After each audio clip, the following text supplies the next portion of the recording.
حقوق میں سے پڑوسیوں کے بھی حقوق ہیں، اور نبی کریم صلی اللہ علیہ وسلم نے فرمایا کہ جبریل امین پڑوسیوں کے بارے میں اتنی تاکید کرتے مجھے شک ہونے لگا کہ شاید پڑوسیوں کو وراثت کے اندر نہ شامل کر لیا جائے۔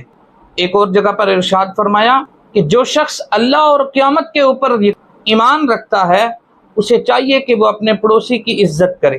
سرکار کی بارگاہ میں ایک عورت کے حوالے سے ذکر کیا گیا، یا رسول اللہ وہ عورت بڑی پرہیزگار ہے، نماز روزے کی بڑی پابند ہے، عبادت کے اندر کوئی کسر باقی نہیں چھوڑتی، لیکن اس کی زبان سے اس کے پڑوسی محفوظ نہیں ہے۔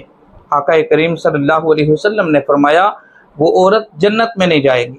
اس سے اندازہ کریں کہ پڑوسیوں کے کتنے حقوق ہیں، ہم ان کو نظر انداز کر دیتے ہیں۔ ہم یہ سمجھتے ہیں کہ چونکہ وہ نہیں بولتا تو مجھے بھی بولنے کی ضرورت نہیں ہے، وہ ہمارے ساتھ تعلق نہیں رکھتا تو ہمیں بھی ضرورت نہیں ہے۔ ہمیں چاہیے کہ خوشی اور غمی میں اپنے پڑوسیوں کے حقوق کا خیال رکھیں۔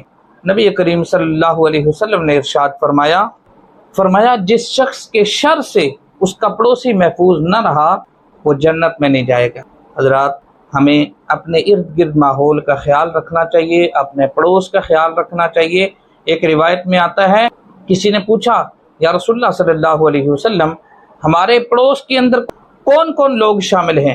نبی کریم صلی اللہ علیہ وسلم نے فرمایا تمہارے ارد گرد کے 40 گھر تمہارے پڑوس کے حقوق میں شامل ہیں، 10 گھر تمہارے سامنے، 10 پیچھے، 10 دائیں، 10 بائیں۔ لہٰذا ہمیں پڑوسیوں کے حقوق کا خیال رکھنا چاہیے۔ یہ نہ ہو کہ کسی چھوٹے سے عمل کی وجہ سے ہم جنت سے محروم ہو جائیں۔ اللہ تبارک و تعالی ہمیں عمل کی توفیق عطا فرمائے۔